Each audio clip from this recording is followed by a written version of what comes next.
Anggap saja nih, misalnya Swipers punya apotek, dan apoteknya cuma ada di satu daerah. Misalnya baru ada di Jakarta Selatan. Nah, sekarang saya mau buka cabang nih. Ada di Jakarta Timur, Jakarta Pusat, Jakarta Utara. Intinya apa? Intinya ingin memperluas pasar. Karena kalau kita buka apotek lagi, maka kemungkinan besar konsumen juga akan banyak.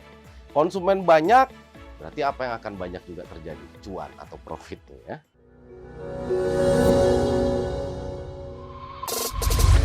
Hai Swipers, kembali lagi di Swipreneur, edukasi membangun farmasi.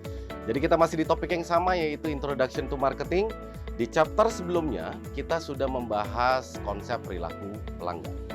Jadi di chapter yang ketiga ini kita akan lebih membahas dan mendalami tentang apa itu SMART objektif dan konsep segmentasi, targeting, dan positioning.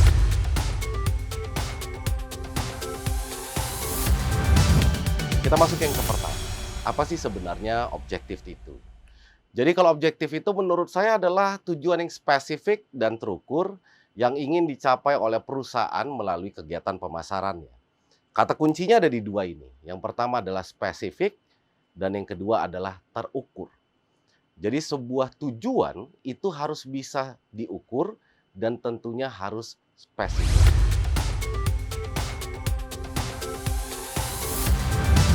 Mengapa suatu perusahaan itu memerlukan yang namanya objektif? Atau mengapa objektif itu sangat penting? Ada beberapa alasan mengapa kita benar-benar harus membuat yang satu namanya objektif. Yang pertama adalah dengan kita membuat objektif, maka kita bisa memberikan fokus untuk mengambil keputusan yang baik dan benar. Berarti kita buat objektif untuk fokus. Fokus untuk apa? Untuk mengambil keputusan. Yang kedua adalah untuk memberikan paduan tentang apa yang harus dilakukan. Jadi ketika kita sudah tahu objektifnya adalah A, B, dan C, sehingga kita sudah punya panduan untuk hal tersebut. Jadi kita tahu nih apa yang harus kita lakukan untuk mencapai objektif tersebut. Yang ketiga adalah dengan adanya objektif kita bisa memberikan prioritas terhadap aktivitas dan sumber daya. Bayangkan misalnya kita tidak punya objektif, maka yang ada sumber daya kita juga akan kemana-mana. Akan mengerjakan segala sesuatu yang mungkin tidak sesuai dengan tujuan perusahaan. Maka inilah pentingnya objektif supaya kita tahu prioritasnya apa dan caranya untuk bisa mencapai objektif tersebut. Dan yang terakhir adalah dengan adanya objektif, otomatis kita bisa mengevaluasi apakah strategi kita berhasil apa tidak. Karena kan tadi sudah sangat jelas kita punya objektif, artinya kita punya tujuan. At the end, nanti kita bisa tahu nih tercapai nggak tujuannya. Tercapai nggak objektif kita. Jadi itu adalah manfaat atau keuntungan kalau kita memiliki objektif.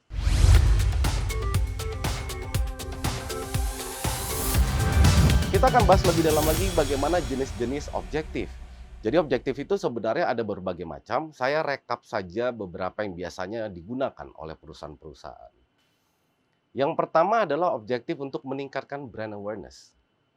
Jadi biasanya ini di perusahaan-perusahaan yang masih baru atau mereknya belum terlalu dikenal sehingga mereka ingin meningkatkan brand awareness atau mereknya. Jadi orang supaya lebih banyak lagi yang mengenal tentang perusahaan tersebut.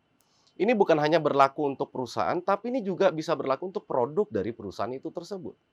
Jadi yang pertama sekali lagi adalah meningkatkan brand awareness, misalnya dari sebuah produk dari perusahaan tertentu. Ya. Yang kedua adalah, tujuan yang kedua dari objektif adalah meningkatkan market share. Jadi kita pengen meningkatkan pangsa pasar. Saya selalu pakai analogi begini kalau untuk market share. Anggap aja kita punya kue ulang tahun yang bulat gitu ya.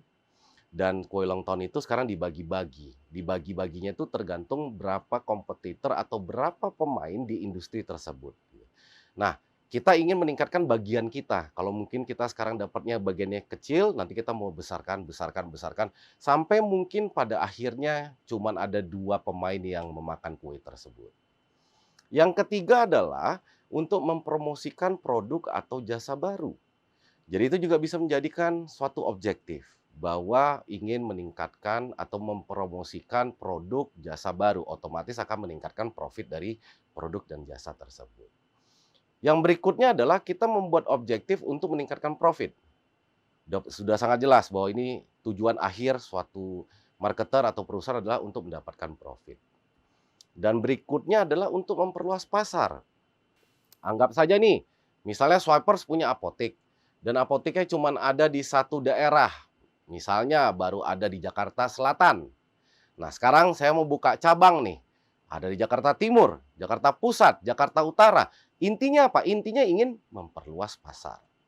Karena kalau kita buka apotek lagi, maka kemungkinan besar konsumen juga akan banyak. Konsumen banyak, berarti apa yang akan banyak juga terjadi? Cuan atau profitnya ya. Nah, yang berikutnya adalah mempertahankan pelanggan. Kalau dari tadi kita di atas tuh banyak untuk meningkatkan. Kali ini ada objektif yang jenisnya adalah mempertahankan pelanggan. Ini biasanya untuk perusahaan-perusahaan yang sudah lebih besar, jadi pelanggannya sudah banyak, maka dia punya objektif gimana supaya pelanggannya tetap bertahan menggunakan jasa atau produk mereka. Ini yang kadang-kadang kita sebut di dunia marketing retention customer. Jadi retensinya kembali lagi apa tidak. Dan terakhir, ini adalah jenis objektif yang sekarang lagi naik daun, yaitu membangun digital presence. Jadi kita akan melihat bagaimana objektif ini, atau perusahaan atau suatu brand atau suatu produk, itu dikenal di dunia maya. Jadi harus dibangun yang namanya digital presence tadi. Berikutnya kita akan masuk gimana cara membuat objektif yang baik dan benar. Kalau saya sebut, dan teori-teori marketing sering berkata demikian, bahwa kita sebut dengan namanya SMART objektif.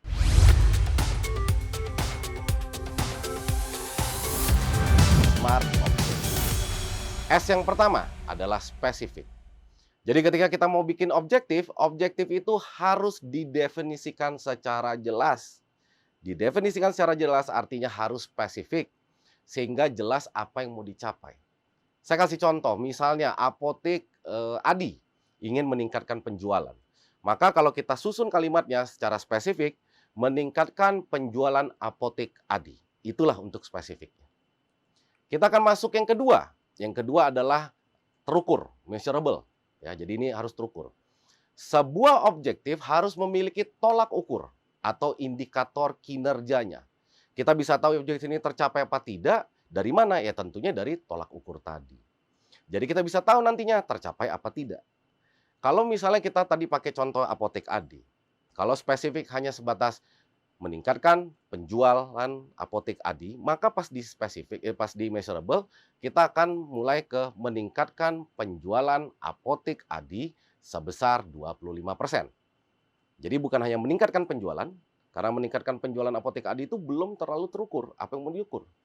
Mau sebesar apakah peningkatan penjualannya? Disitulah kita tambahkan 25%-nya. Jadi meningkatkan penjualan apotek Adi sebesar 25%.